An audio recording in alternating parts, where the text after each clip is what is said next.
everyone, Undo here again, and I have our prestigious Bryan May here. Bryan, can you tell us who you are? My name is Bryan May. I'm the former Member of Parliament for Cambridge for the last 10 years. And my last role when I was a Member of Parliament, I was the Parliamentary Secretary to the Prime Minister of Canada. Oh, that's impressive. Thank you for honoring our invitation today. Cindy is that powerful. She knows everyone. She does. You don't want to try Cindy. Okay, Bryan, if I can ask you an icebreaker, if you had unlimited resources without constraint, what project would you want to implement in your constituency? Well, if I have unlimited resources and no barriers, honestly, I'd think beyond Cambridge, but something that is definitely very key to Cambridge's economy and specifically in the manufacturing sector. I would do everything I can to continue the renaissance that we are having in the nuclear industry right now across Canada. Nuclear is, in my humble opinion, the path to get to net zero.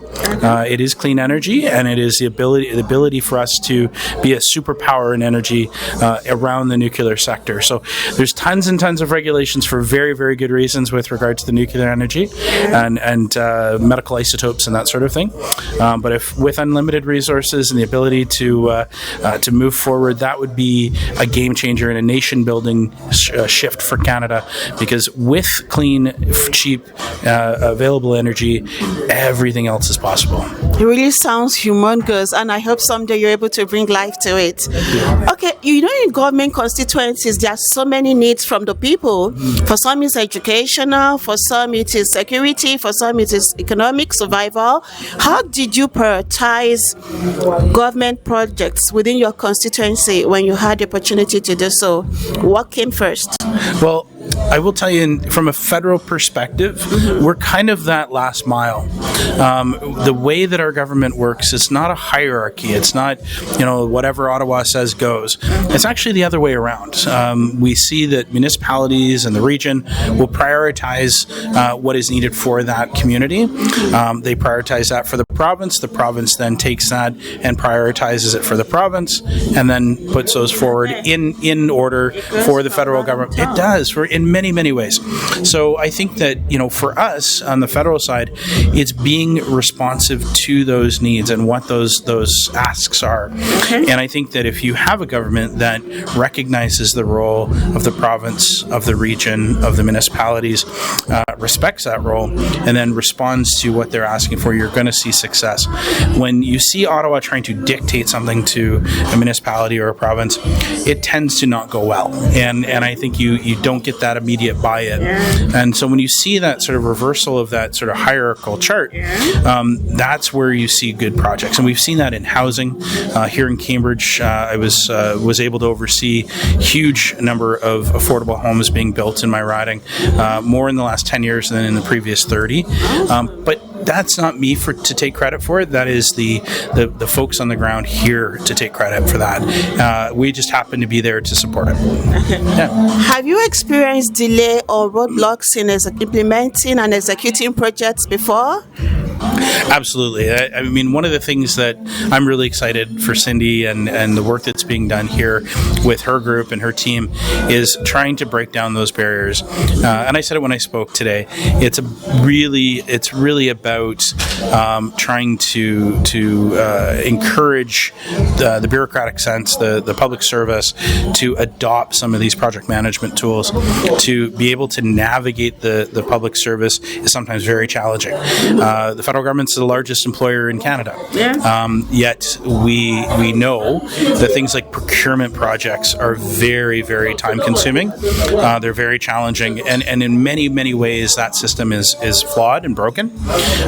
We need people like Cindy to be able to help our public service, to be able to put things into a priority and easily manageable system to be able to get some of these things big nation-building projects finished. I know Cindy is capable and ready to take out the task candidate. Just call ERP project and she'll be there to answer you. And finally, I would like to ask the flexibility of adopting AI tools in the public sector. Is it something that is already in place? Is it going to be? Last budget in 2024 was the most effective budget in terms of supporting AI and the work of AI. Right here in Waterloo Region, in fact, we've been able to support an AI hub. We're very quickly becoming a world leader. My hope is that we not only just adopt AI, but we adopt AI with guardrails. And I think what I mean by that is not put barriers in front of AI, because we have countries around the world that we may not get along with very well. They're pushing really hard in the world of AI. They're not going to have barriers. They're not going to have those restrictions, right? And they're going to get to implementation of AI significantly faster. So I'm not suggesting barriers, but if I could use social media and the internet as an example, back when in the emergence of social media and AI and the internet, there were no guardrails. There was no. It was all about open source, freedom. There are real challenges right now we have with things like mental health because of access to certain things online, because of social media. I think if we could go back and continue to support, continue to recognize the need for something like social media, but put guardrails on it, so we didn't have these downstream impacts, we would, right? I think we could all agree that we don't want young people, for example, seeing certain things on social media. We know through sort of the work that's being done in the psychology profession, the impact it's having on young people and how they think and how they're struggling getting into the workforce and that sort of thing. I think we have to recognize that with AI. I think we need to put guardrails on AI so that we are focusing on AI for good.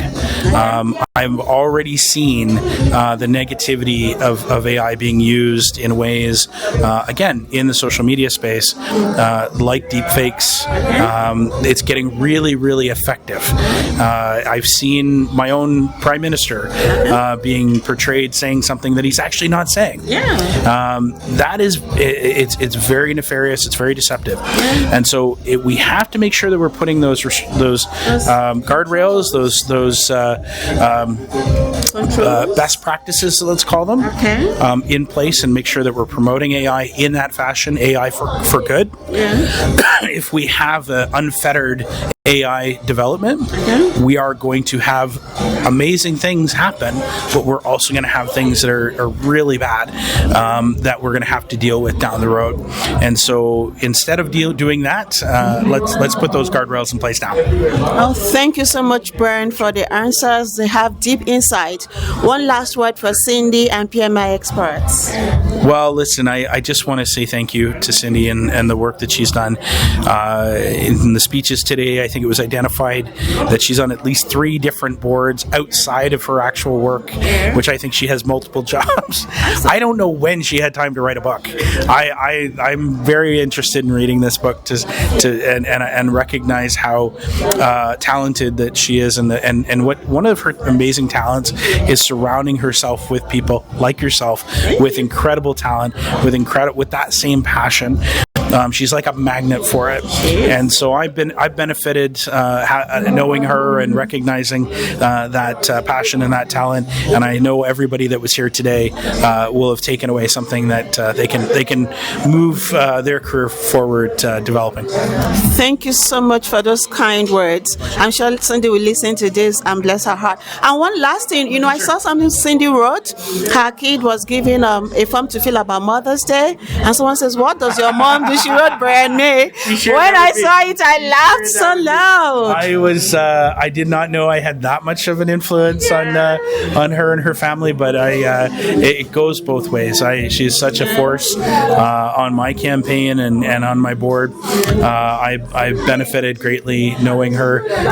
One of I would say, my greatest skill is recognizing talent, engaging talent, and it was a absolute no-brainer to recognize Cindy's talent and to recruit and to utilize that for our work that we're doing within the Federal Liberal Party here in Cambridge. So, Well, thank you so much, Bryan. It was nice having you. Hope to see you in subsequent events. Absolutely. Have a good day. Thank you. Thank you. Very curious person. So.